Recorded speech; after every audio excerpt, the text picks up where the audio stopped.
우리는 이 다윗을 성군이라고 합니다. 우리가 지금까지 다윗의 삶을 우리가 살펴보았듯이 다윗은 의로운 사람이었고 다윗은 늘 하나님의 편에 서 있었던 그런 신실한 사람이었습니다. 그러나 이 다윗도 또 사람이고 또 죄인입니다. 다윗도 이 실수하는 일이 있었습니다.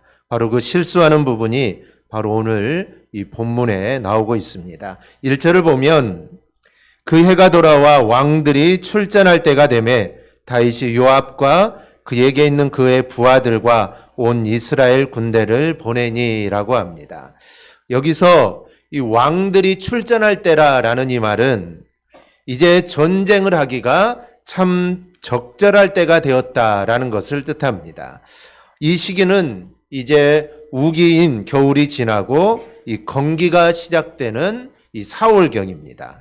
이때 이제 전쟁을 하기 아주 좋은 때가 되어서 암몬과의 전쟁이 잠시 중단되었는데 이제는 그 전쟁을 마무리할 좋은 기회가 되었다는 것입니다. 그래서 이 전쟁을 다시 하기 위해 이 출전하는 때를 의미합니다. 그런데 우리가 여기서 주목할 것은 다윗이 이 전쟁을 위해서 이스라엘 정군을 출병시킴에도 불구하고 자신은 출전하지 않고 예루살렘 왕궁에 그냥 남아 있었다는 것입니다.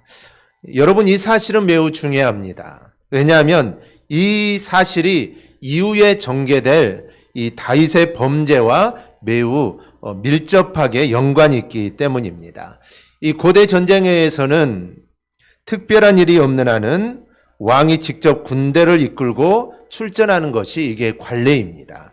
그러한 이유로 우리가 사무엘 이 상을 보면 이 사울 왕도 이방 나라와 전쟁을 할 때 늘 자신이 직접 군대를 이끌고 출전하였음을 알 수가 있습니다. 이 다윗을 잡을 때도 이제 조금만 더 가면 다윗을 잡을 수 있는 상황입니다. 그런데 그 상황에 다른 나라가 쳐들어왔다는 소식을 들었을 때 사울은 군사를 물려서 자신이 직접 그 전쟁터에 나가게 됩니다. 지금 조금만 있으면 다윗을 잡을 수 있으니 사울의 군대 장관을 통해 네가 그 이방 나라와 싸우고 나는 다윗을 잡겠다라고 할 수도 있지만 이거는 전쟁은 그렇게 하는 게 아니었던 겁니다. 그래서 자기가 왕이 직접 출전을 해야 되기 때문에 다윗을 잡을 수 있는 절호의 찬스였지만 그걸 잠시 미루고 전쟁에 참여했던 것입니다. 그래서 왕은 전쟁의 선두에 서서 그 전쟁을 이끄는 것이 그 당시에 이 전쟁의 이 관례였다는 것이죠. 그렇다면 다윗은 왜 전쟁이 나는데 전쟁에 가지 않고 자신이 직접 군대를 이끌고 출전하지 않고 요압에게 군대를 지휘하게 한 채 자신은 예루살렘 성전에 남아 있었을까요? 그것은 이 당시 거듭된 이 정복 전쟁의 승리와 이 두 번에 걸친 암몬 아랍 연합군의 전쟁의 대승으로 말미암아 자만심에 사로잡혀 있었기 때문입니다. 이 성경을 보면 다윗이 전쟁에서 졌다는 말이 없습니다. 그 말은 다윗은 전쟁을 나가기만 하면 그 전쟁에서 승리를 합니다. 이거는 왕이 되기 전에도 마찬가지죠. 그래서 전쟁에 나가기만 하면 다윗은 승리를 하게 됩니다. 그래서 전쟁마다 승승장구하며 차례로 주변의 나라들을 정복하게 되었던 것이죠. 더구나 그의 생애에서 이 전쟁, 즉 암몬과 아랍 전투는 그의 마지막 전투입니다. 이제는 더 이상 전투가 없게 되는데 그 마지막 전투에서도 이제 대승리를 거두어서 이제 정복 전쟁을 마무리하는 시점에 들어서고 있습니다. 사실 마지막 남은 이 암몬과의 정복도 이제는 시간 문제입니다. 이제 중동 지역에서 다윗과 이스라엘을 대적할 세력은 이제는 없습니다. 말하자면 이제 다윗은 최고의 절정기에 이르게 된 것이죠. 그러자 다윗도 그 마음에 자만심이 생겨나게 되었던 것입니다. 그래서 이제 모든 전쟁이 다 끝나고 이제 전쟁에 나갈 때마다 승리하고 이제 이 전쟁만 끝나면 자기가 최고의 위치에 오르니 다윗도 자만심이 생겨나게 된 것입니다. 그래서 그는 굳이 출전하지 않고 요압에게만 맡겨도 된다고 생각했던 것입니다. 그래서 다윗은 암몬 정복을 요압에게 맡기고 자신은 궁에 남아있기로 한 것이죠. 물론 당시의 상황으로 보면 다윗의 이런 판단이 잘못됐다고 볼 수가 없습니다. 또 많은 전쟁에서 정말 선두에 서서 목숨을 걸고 싸웠으니 다윗도 이제 실만한 때가 되었습니다. 전쟁에서 승리했다는 것은 그만큼 전쟁이 많았다는 것이죠. 그러니 이제는 좀 전쟁에서 다윗도 실만한 때가 되었습니다. 그런데 문제는 다윗이 전쟁에 직접 출전하지 않는 것이 야, 내가 이제 전쟁을 참 많이 하고 많은 피를 흘렸으니 내가 조금 쉬어도 되겠다, 이게 아니라 그는 자만심에 사로잡혀서 출전하지 않았다는 것이 이 문제인 것입니다. 다윗은 이제 자기가 섰다라고 생각을 한 것입니다. 이것은 그간 겸손했던 그의 신앙에 이제 적신호가 다가오고 있음을 우리가 알 수가 있습니다. 여러분, 바로 이때 어떤 일이 벌어집니까? 그의 운명이 정말 곤두박질하는 사건이 벌어지게 되죠. 그리고 그 사건은 외부의 도전이 아닙니다. 그 사건은 바로 다윗 내부의 적으로부터 시작되었던 것이죠. 여러분, 2절을 보면 다윗은 군대를 모두 전쟁터에 보내놓고 자신은 저녁 때까지 침상에서 쉬고 있었습니다. 그야말로 당시 최고의 권력자로서의 여유를 누리고 있는 것이죠. 지금 자신의 군사들은 전쟁터에서 피를 튀기면서 정말 생사의 기로에 놓여 있는데 이 다윗은 여유를 부리면서 침상에 누워 있었다는 것이죠. 그리고 이러한 여유와 교만이 주는 영적 나태함으로 인해 그는 정욕을 이기지 못하고 그는 어이없이 무너지고 마는 것입니다. 그러므로 우리가 이런 일들을 통해서 우리가 보듯이 우리 역시 내가 섰다라고 생각할 때 우리는 더욱더 조심해야 하는 것입니다. 오늘날 모든 역사가가 한결같이 주장하는 것이 있습니다. 그것은 절대 권력은 절대 부패한다라는 것입니다. 즉, 절대 권력은 아무도 통제할 수 없을 정도로 강하기에 오히려 심하게 부패하고 만다는 뜻입니다. 이처럼 우리 연약한 인간들은 아무도 도전하지 못하고 아무도 제어할 수 없는 높은 위치에 섰을 때 오히려 내가 부패하고 타락하여 스스로 무너질 수 있다는 사실을 우리는 늘 기억해야 하는 것입니다. 그래서 사도 바울은 우리에게 이렇게 경고합니다. 그런즉 선줄로 생각하는 자는 넘어질까 조심하라. 우리에게 경고하고 있는 것이죠. 그러므로 우리도 성공했을 때, 또 번창하고 승리할 때 우리는 더욱더 조심하고 영적으로 깨어 있어서 이런 다윗과 같은 그런 실패의 전철을 우리가 밟지 않도록 우리는 주의할 수 있어야 합니다. 이렇듯 암몬과의 전쟁이 진행될 때 이 전쟁에 나가 있어야 할 이 다윗은 궁에 머물게 됩니다. 저녁 때 왕궁 옥상을 산책하다가 할 일이 없으니 옥상을 산책하다가 한 여인의 목욕하는 장면을 보게 되고 그 여인에게 마음을 빼앗기게 됩니다. 결국 여인을 불러들어 동침을 하게 되고 이 여인은 이로 인해 임신을 하게 되죠. 다윗은 이를 감추기 위하여 여인의 남편인 우리야 장군을 불러들어 집으로 보냅니다. 그런데 이 충성심이 강했던 이 군인이었던 우리야는 집으로 가지 않죠. 그리고 왕궁 문에서 군사들과 함께 잡니다. 다음날 다윗은 우리야에게 술을 잔뜩 먹여서 술김에 집으로 가게 하려고 했는데 술을 먹었는데도 집으로 가지 않고 군사들 곁에서 잡니다. 결국 다윗은 요압에게 밀령을 보내죠. 암몬과의 싸움에서 우리야를 최전방에 보내고 싸우다가 군사를 물리라는 것입니다. 그리고 이 이야기는 우리야에게는 하지 않았던 것이죠. 그래서 이렇게 해서 우리야를 죽게 하라는 것이죠. 밀령대로 우리야는 죽게 되고 다윗은 우리야의 아내를 후궁으로 맞아들입니다. 모든 것이 완벽하게 끝났죠.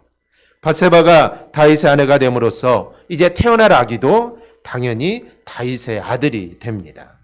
모든 것이 완벽하게 끝났지만 우리는 오늘 11장 마지막 구절을 보아야 합니다. 다윗이 행한 그 일이 여호와 보시기에 악하였더라. 모든 게 잘 되었다고 생각했지만 이게 그렇지 않았다는 것입니다. 관련된 모든 사람들을 다 속일 수는 있습니다. 하지만 하나님은 속일 수가 없었던 것이죠. 밧세바를 취한 일은 결코 하나님 앞에서 인정받을 수 없는 일이었습니다. 하나님 보시기에 악한 일이었습니다. 우리는 이 이야기를 통해 우리의 죄를 생각해 보아야 합니다. 오늘 이 다윗이 한 이런 행동은 우리가 죄를 지을 때 갖는 모습과 이게 똑같기 때문입니다. 그래서 우리는 다윗에게 일어난 일들을 통하여 우리가 생각해 볼 것이 있습니다. 첫째는 보지 말아야 할 것은 보지 않아야 합니다. 본문에서 보게 되는 다윗의 이 악한 행동은 그 시작점이 아주 일상적인 것이었습니다. 그는 산책을 하다가 여인이 목욕하는 것을 보게 됩니다. 이는 사실 누구에게나 일어날 수 있는 일입니다. 그런데 문제는 그 다음이죠. 설령 그런 모습을 보게 되었다고 하더라도 눈을 돌려야 합니다. 보지 말아야 할 것을 보게 되었다면 스스로 보지 않으려는 자세를 가져야 합니다. 이 다윗이 행한 악한 일들의 발달은 일상적인 아주 작은 일에서 시작이 됩니다. 문제는 그 작은 일을 가볍게 여길 것이 아닙니다. 눈을 돌려야 하는데 눈을 돌리지 않은 것이 이 죄를 짓게 된 것이죠. 죄를 짓지 않으려면 죄가 되는 곳에 머물러 있어서는 안 됩니다. 이 아담이 타락해 나가는 과정을 우리가 보면은 사단이 하와에게 커다란 죄를 그 앞에 놓은 것이 아닙니다. 하나님 말씀을 어겨라, 하나님을 대적해라, 이런 게 아닙니다. 하나님이 먹지 말라고 하신 가시를 자꾸 보게 만드는 것이었습니다. 그걸 보는 자체는 죄가 아니죠. 보는 것은 죄가 아니지만 그것을 보다 보니까 이게 보암직하게도 보이고 먹음직하게도 보이고 그래서 먹으면 지혜롭게 할 만큼 이게 탐스럽게도 했다는 것이죠. 죄가 다는 상황에 서 있을 수 있지만 그 상태에 머물러 있으면 안 된다는 겁니다. 그러면 그 이후에는 반드시 죄를 짓는 상황에 빠지게 됩니다. 사단은 그런 방식으로 사람들을 넘어뜨리는 것입니다. 이렇게 우리가 죄를 짓는 것은 큰 일로부터 시작되는 것이 아니라 아주 작은 일로부터 시작이 됩니다. 그 작은 것을 가볍게 여기면 결국 덫에 걸려들고 죄를 짓게 되는 것입니다. 따라서 우리 성도는 보지 말아야 할 것들을 우리가 의지를 갖고 보지 않으려는 자세가 우리 안에 필요합니다. 야고보 사도는 욕심이 잉태하면 죄를 낳고 죄가 장성하면 사망을 낳는다라고 합니다. 뭔가를 자주 바라보면 그것에 대한 욕심을 제어하지 못해 죄에 빠지게 되는 것입니다. 그러니 그것이 부정적인 것이라면 보여도 보지 말아야 합니다. 욕심 자체를 차단하기 위함입니다. 욕심이 계속 자라게 되면 결국 우리는 죄를 범하게 됩니다. 이 종교개혁자 마틴 루터는 이런 말을 했습니다. 새가 우리 머리 위에 지나가는 것, 날아오는 것 자체는 죄가 아니지만 그 새가 둥지를 틀게 하는 것은 죄다라고 했습니다. 음행과 관련하여 사람은 누구든지 자연스럽게 생각이 날 수 있습니다. 생각이 나는 그 자체는 죄가 아니죠. 그런데 그걸 자꾸 고집하고 생각하고 집착하는 게 바로 이게 죄가 됩니다. 다윗의 경우 밧세바가 목욕하는 것을 보는 것 이건 우연일 수 있습니다. 다윗이 산책을 하는 시간이었고 또 그런 상황들이 우연하게 일어날 수 있습니다. 우리나라 집 같은 경우에는 그런 일이 일어날 수가 없겠죠. 그런데 이스라엘의 그 집들의 형태를 봤을 때는 그런 일들은 자연스럽게 일어날 수 있는 일입니다. 왕궁이니까 클 것이고 높은 곳에 위치하고 있으니 집들이 다 보일 겁니다. 그러니 그런 일들이 자연스럽게 일어날 수가 있죠. 문제는 그걸 계속 보다가 결국 음욕에 사로잡혔다는 점입니다. 그러니 보지 말아야 할 것은 의지적으로 보지 않아야 합니다. 우리가 보지 않아야 할 것들을 보지 않는 것은 작은 것일 때부터 해야 합니다. 앞서 사탄이 우리 앞에 걸려 넘어지는 것을 던질 때는 작은 것부터 우리에게 던집니다. 작은 것이라고 해서 정말 아무런 경계가 없을 때 나도 모르는 사이에 큰 범죄로 이루어지는 것입니다. 그러니 보지 말아야 할 것이라는 판단이 설 때, 즉 내가 이것은 봐서는 안 된다라는 판단이 설 때 아무리 작은 것이라도 우리는 처음부터 고개를 돌려야 합니다. 만약에 화가 사단이 그렇게 했을 때 만약에 계속 보지 않고 고개를 돌렸다면 그 과실을 따먹는 일은 일어나지 않았겠죠. 그런데 그것을 계속 보다 보니까 보암직하기도 하고 먹음직하기도 하고 정말 지혜롭게 할 만큼 탐스럽게 보였다는 것입니다. 그래서 그런 작은 것으로부터 이런 죄들이 시작됨을 우리는 기억하고 처음부터 보지 않는 그런 우리의 마음들이 되어야 합니다. 둘째는 이미 죄를 지었더라도 더 나갈 것이 아니라 도중에 멈춰야 합니다. 이 다윗이 범한 죄의 특징은 멈추지 않고 더 발전해 나갔다는 것입니다. 이 밧세바를 바라보므로 음욕에 사로잡힌 다윗은 결국 닷세바를 범하고 맙니다. 밧세바를 범한 후에 그녀가 임신한 사실을 알게 되자 그것을 감추기 위해 술수를 생각해냅니다. 우리아에게 휴가를 주어서 집에 가서 아내와 동침하도록 한 것이죠. 하지만 우리아가 집으로 들어가지 않자 술수를 한층 높입니다. 전쟁에 수고한 우리아를 위로한다는 명분하에 잔치를 벌여서 술을 먹게 하고 술에 취해 분별력이 없으면 집에 갈 거라고 생각을 했던 것이죠. 하지만 우리아는 술에 취해도 집에 가지 않았고 군사들 사이에 잤습니다. 결국 다윗은 최종 방법을 쓰죠. 우리아를 전쟁터에서 죽게 하는 것입니다. 군사령관인 요압에게 편지를 써서 우리아 편에 보냅니다. 싸움 중에 우리아를 맨 앞에 세워 죽일 자리에 서게 하고 군사들을 물리라는 것이죠. 그 방법까지 아주 세세하게 지시를 합니다. 우리아는 그게 자신을 죽게 하는 술수인지도 모른 채 충직한 군인으로서 편지를 전달하고 결국 편지에 쓰여진 그 방법대로 죽게 됩니다. 이 다윗의 악행을 보면 처음에는 아무것도 아니었습니다. 그저 저녁 옥상을 거닐다가 여인이 목욕하는 것을 우연히 보게 된 것뿐입니다.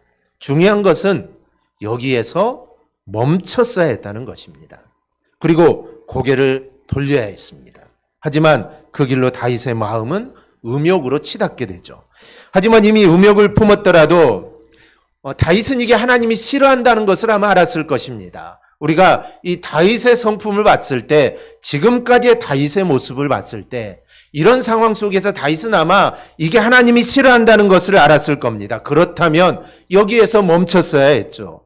우연히 여인을 본 것은 죄가 아니지만 남의 여자를 보고 음욕을 품는 것은 이건 분명한 죄입니다. 이렇게 음욕을 주체 못한 다윗은 밧세바를 왕궁으로 불러들입니다. 음욕이 행동으로 옮겨지는 순간이죠.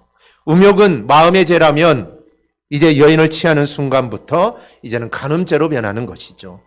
여기서라도 멈췄어야 했습니다. 그러나 결국 자신의 침실로 들이게 되죠. 밧세바로부터 임신했다는 소식을 전해 들었을 때라도 거기서 또한 다윗은 멈췄어야 했습니다. 그것을 감추기 위해 우리와 동침하여 아기가 생긴 것처럼 꾸미는 것은 거짓입니다. 이 하나님이 정말 싫어하는 것이죠. 하나님은 죄를 지은 자가 자신의 죄를 고백하고 죄에서 멀어지는 것을 원합니다. 그래서 다윗이 할 일은 거짓과 술수를 쓰는 것이 아니라 바로 거기에서 멈추는 것입니다.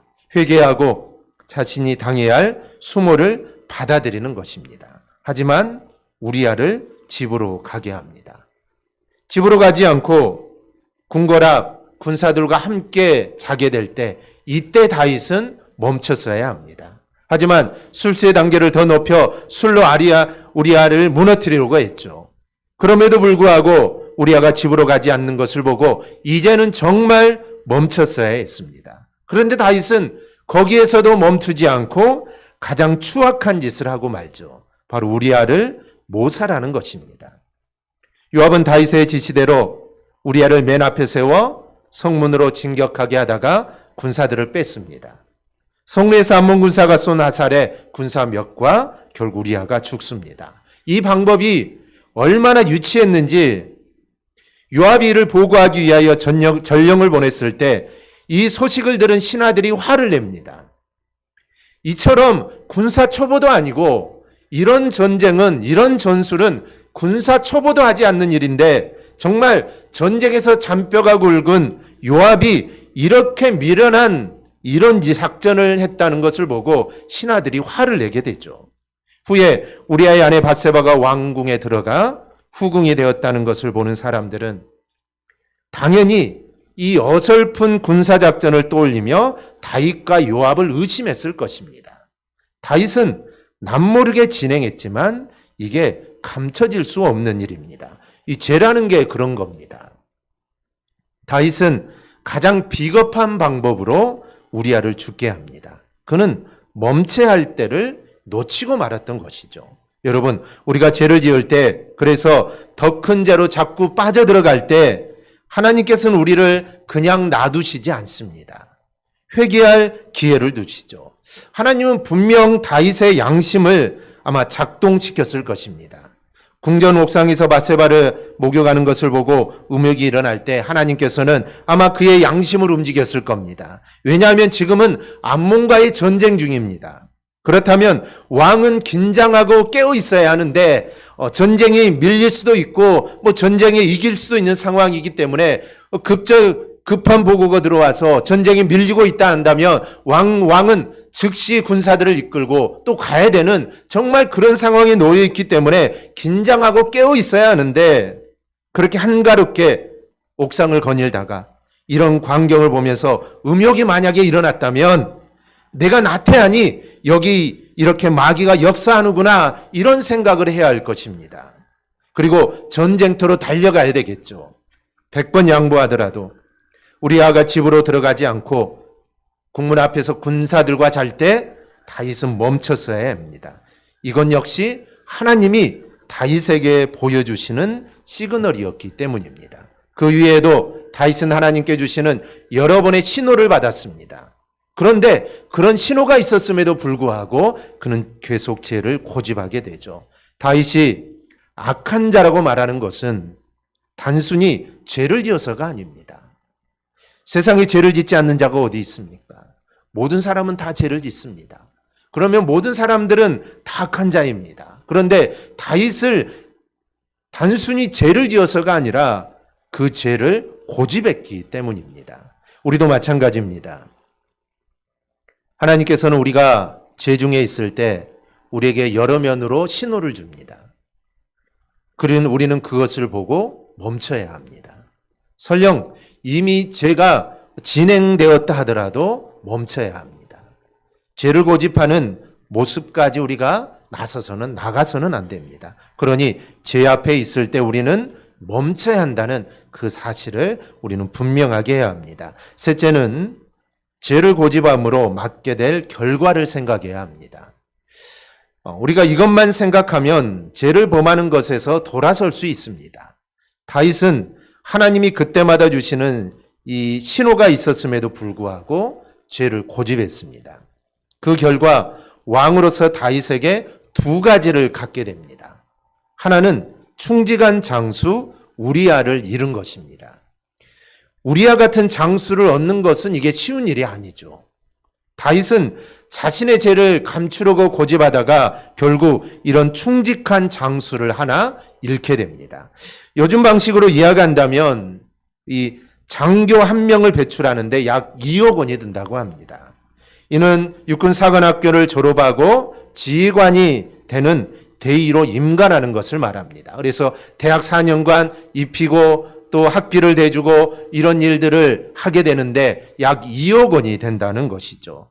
우리아는 적어도 이런 이제 사관학교를 졸업하는 대위가 아닙니다. 우리아는 그 당시 아마 영관급 이상으로 볼 때 그보다 훨씬 큰 가치를 다윗은 손실하게 된 것입니다. 다윗은 자신의 음욕으로 이런 충직한 장수를 잃게 되었다는 것이죠. 또 하나는 요압에게 발목을 잡힌 것입니다.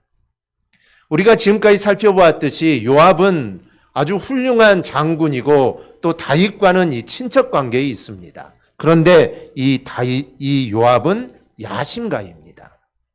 경우에 따라서는 다윗의 명령도 어길 수 있는 사람이 바로 이 요압입니다. 다윗은 요압과 더불어 이 통일 왕국을 이루기는 했지만 그런가 동시에 요압을 경계해야만 했습니다. 그래서 다윗은 그가 죽을 때 솔로몬에게 유언을 남길 때도 이 요압을 조심하라는 유언을 남길 정도로 이 요압은 야심가였습니다. 그런데 우리아를 모살하는 일에 이런 요압과 손을 잡았다는 것이죠. 사실 요압이니까 이런 밀명을 받고 실행한 것입니다.